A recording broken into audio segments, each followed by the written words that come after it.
Okay, I will say welcome back again to everybody. We are going to have a beautiful webinar today with some resources that we will be sharing and some questions and everything. So it's very nice to see familiar faces and to see everybody here joining us. First of all, I want to say thank you to everybody who replied to the spring survey. It was very nice to read all your comments. Really, it helped me a lot to just understand where the schools are at, but also where what else I can do to support you and to help you. I know we are all new in this. We are all just learning, and it's the second year. We are trying to start getting more in like shape with the food programs and everything. But I know there is a lot of questions still from the people and comments. So I really appreciate the time. I also want to say thank you for all the kind words. You were very kind with me and the FISA team, so thank you. Thank you for all the comments. Like it was nice to read what we're missing and what we need to work on it. So I read each one of them. I have a notes. I share with my team, so it's you being heard. Okay, just I want to make sure that you guys feel that and that you know that it's not just going into the earth. I'm paying attention to everything you guys share and put there. So one of the things that I hear and I see it's a lot of like where I can take more resources and lessons and menus and all those kind of things. So we create one folder that will be compile all these resources just for you guys to have an easy access to that, but also for you to share to whoever is in charge of your feeding futures in your school. I know sometimes there are very eager teachers that are helping and parents and volunteers and a lot of other people who are supporting the program. So I thought that it would be a good idea to have all the resources in just one place. Because I know even if I send the email, sometimes the email get lost and then we're just like, where did I saw that one? Where did I put that? So I think it's good to have all together. So that's what I'm going to do now. I'm going to share my screen and I'm going to show you where are all the things. So let me see if, can you see my screen? Give me some, awesome, perfect. So thank you for the thumbs up. So I have everything here in one file, and this file is called Feeding Future Resources in 2025. This will be sent to all of you guys after the meeting and also with the recording of the webinar. And I'm going to try to go through all of them very quickly and just showing you what is very special about each one of them, because I think sometimes it could be overwhelming. It's a lot of information, but you don't have to read all of them, but I will give you just a little peek of each one of them. So there are 8 different tabs, as you can see here. And the first tab that I put here is about BC Food. I know that some of you joined us when Samantha was here, and she shared a little bit about what was considered BC Food and what is not considered BC Food. However, it's a lot of information, and we still kind of like, is this carrot a BC Food? If I make a juice, is a BC Food? So it always get a little confused about what is happening and what is not. So I try to put all this information is actually on the websites online. It's open to everybody, but I try to combine everything in one. I have 2 that are very important. You will see that in the files, all the documents that I feel that are more relevant has a number, so you don't have to click in all of them. The first one is the BC Food Directory that I've been sharing with you guys before, but I think this is a good place. When you click here, it will take you to a website where is all the people who is selling food or providers or that are in BC. So that's a pretty cool, like, do you need milk? Here you go. Do you need, fish? And they will send it to all that. All these people are working also with colleges, universities, hospitals. So they are familiar with these kind of programs. And most of them are also working with schools. I also incorporate here what is in season. Normally, when we buy something in season, it's cheaper, so it links to a lot of the farms and places where you can buy things that are seasonal. And also, I wrote incorporating indigenous food that are, some of this indigenous business that are also working with school programs and other kind of like food programs around the province. So this is kind of like my number 1 in here, if you want to find. And then the number 2 is how or what do we define BC food? And this is kind of like a chit chat in the what is BC and what is not. try to make it very simple, only 2 pages, where you can find and say, well, if I chop, if I freeze, if I mix, all those kind of things, what if that will be considered BC food? And I'm putting this just as I know in the coming years, they may be a little bit asking us a little bit more specific about BC food. So it's important that we start getting familiar with that. I know it's not a requirement yet, but it's good that we start just getting familiar with what is considered BC food and what is not. And you will see other kind of like important documents that have been released through all these months that you can always take a peek and then see what is happening in BC regarding this. So I'm going to go to the next one. And I know this is being one of the main things about how do we track our food? How do we take, have a spreadsheet about where my expenses are going and how is going to be making this easier. Very kindly, the school district 91, there are beautiful, wonderful people in the north that I am part of that group also. They shared this tracking sample. Keep in mind that this is a school district, so it has specific, very specific, based on what they do and they need. But it's been going around, and people will be able to, just change or delete anything that you don't find that is working for your school. I know some of you been wonderful and already have your own way to do your tracking, but it's always good to see what other people is doing. So feel free to use it or to delete it or to do something else. Robin very kindly let us use it and and share with all the coordinators around the province. Also, if you, I put another one that is kind of what is BC sharing with us, like, FedBC. This is a little bit, I found that this is a little bit more in details, but it may help you to give you some ideas. Just take a look and see and take whatever works for you or not. For us, remember that because the goal is kind of to go to 30%, but we're still very flexible about that. So remember that if you buy a Costco thing and then you feel that the carrots are maybe BC, but the apples are not, and don't complicate your life. Just go to the easy one saying, either this is BC or, if you feel that there are most of the products on that receipt that are not BC, just ignore it. Okay, so don't overthink it, don't complicate your life. These are just samples, and if any of you have a good spreadsheet or sample that you want to share with the community, is always welcome, so we can keep making our folder bigger and better. I'm gonna go with an indigenous food. I don't know if any of you attend or watch the video that Jared, that is one of the indigenous chefs in the community, it's been giving, and he's very committed to all the schools. So he's been trying to share ideas and how we can approach, depending on your bands and all those kind of things.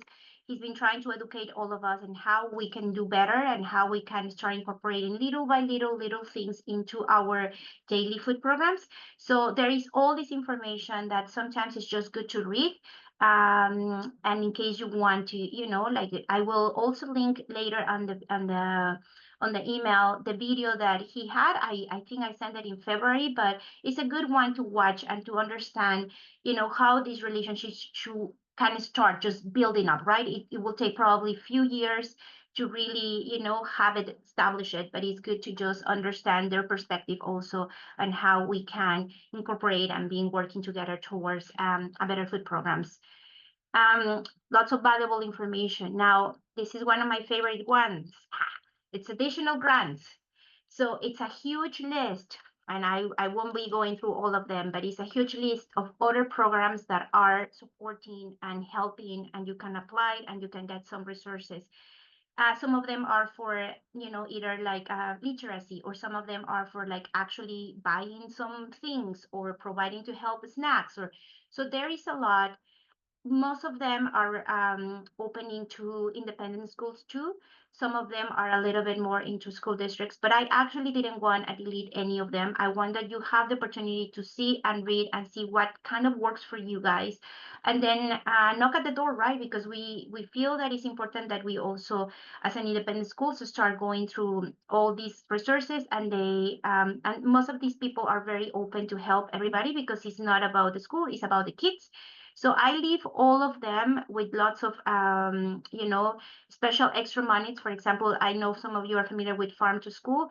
They have grants about seeds, and you know how you can get some extra buckets for planting some potatoes. Those kind of things that are always, you get it and it's extra. It's always good to have it. And at the bottom, anybody from the north, there is this beautiful program that is Imagine Grants, that they are working a lot with northern schools. So please take a look and see what they offering. It's a good program. Okay, I'm gonna go to lessons, and this is for everybody. As a former teacher, it just make me always very excited about how we can teach the kids, how we can learn, how we can make, not just the feeding, because I know the feeding is one part, but it's also a lot of other things happening in the background, right? We all, as an educators, know how important it is just to learn that the food in front of us is not just the only thing. And I know that it's coming from the farm or from the places. So, that's part of what we teach, but also there are so many other things that we can learn and share with our students.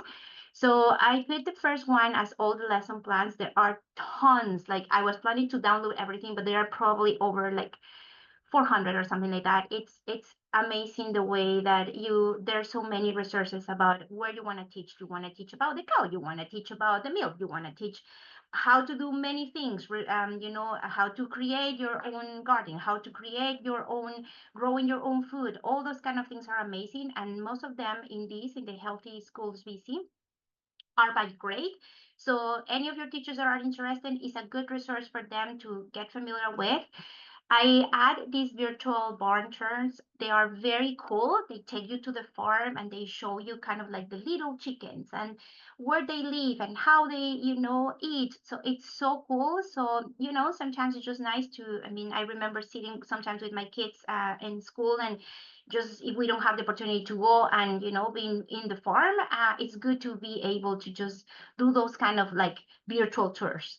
So good examples, something that I've been very interested in, and attending so many of the webinars that the health authorities and other institutions are offering is about talking tips. And this is more about how kids and how currently people, see food as a healthy food or as a no healthy food, and how we use these words that maybe sometimes be not the best for us to use, and how we can make, especially with older kids that are a little bit more sensitive about body image and all those kind of things, how we can start learning all together in how to use more appropriate language. So Interior Health has been doing an amazing resources for students, or for actually for us as adults to work and to use. So there are here some of the good, ways that we can approach and start learning all together, because eating just is not, it's just the action, but also it's important that everybody who is around the food, understand what is happening sometimes in the mind, of some kids. So there is a lot of good language approaches here that I really encourage. I'm very passionate about this right now. I'm learning a lot and I'm trying to understand better. I'm not a specialist, but I feel that some of these resources can help if your teachers are passionate about that, something that we can all start learning together. And one of my favorite ones that is not about this, but I will put it here, is this. This is a project that they send some tomato seeds to space, and you can get these tomato seeds, and you can apply, and they will send you your little package when you have some tomato seeds that are in the space and some tomato seeds that were not on the space. And it's a kind of like a resource that the kids will be tracking and doing everything to understand if there is any changes. I found that when I was reading this, that is so fascinated. I read some of the final reports from the children, and it was very cool.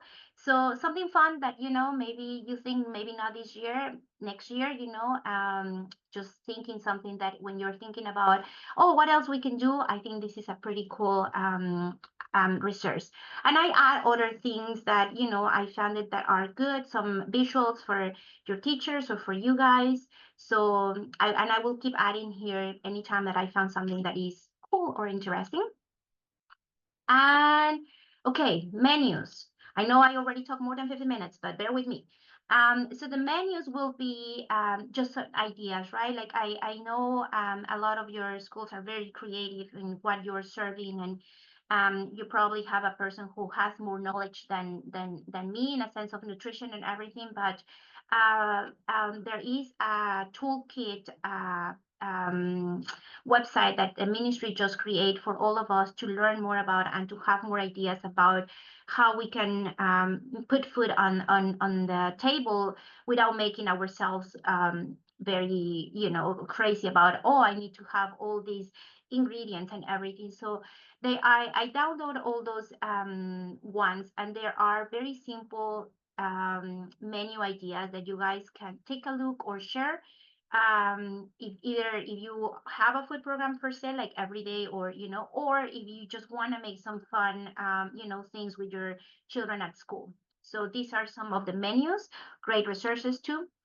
And okay, so this is the one that I really want to share. And I know some of you guys been asking what else the other schools are doing and how I can make this work. And so I put one link here to that will move you to what other school districts are doing. And I know most of us don't have the facilities or the things to work on a big scale, but there are good ideas of how they make some of them, these programs of like serving sandwiches. And so it's a great way that you can go and take a look of what other school districts are doing. But also I download some of the photos that people is using, and I know some of them may look the same, but I was very, it was very nice when I visit last year a few schools that were giving us just very quick samples that are more probably easier for us. I used to work in a small school, and I remember not having the space or the storage or anything, so when you think that, oh, okay, they can put like a little bowl where, where the kids can serve, and it may sounds very simple, but really sometimes in these busy days when we have 1,000 things to do, and some idea like this could be like, oh, I can do that. It's not expensive. It's self-service and promote independence. Oh, that's my Montessori talking. But all those kind of thing.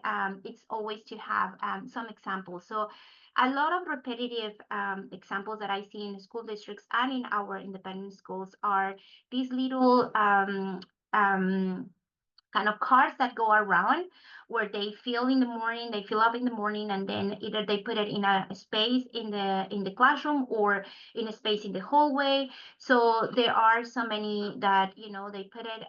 Some of them are look like, I mean, I'm putting some of them that are a little bit more professional like this. But you don't have to go as fancy as that. Like I remember in my school having this little card from Staples that it was like $20 or something like that. So it's an idea that you guys can use, put some apples there or something like that. I know some of you are working, and thank you for sharing. Some of you are working with school pantries. So this is another good idea, right? That you can put, families can take whatever they need. I think it could be a little bit less stigma if everybody knows that the food is there. I know few schools are working with this very well and are doing an amazing job. So it's, another idea if you are willing to support your families in a different way. I put some little, this is another one that is actually happening in school in oh, I've completely forgotten. Squamish. This is a Squamish photo. As you can see, very simple. They have just the boxes there of cereal, little tiny bowls, and the kids will serve the milk and everything. Something else to consider. And I put a little sign here that they also do it, right? Like take what you need and when the times that are available, and some of the instructions that I'm pretty sure you guys already know and have, but it's always good to have a reminder. At least for me, it's always good to have a reminder somewhere that I can go back and look. And there are different styles also like this, right? When we have just little serving there, people can get.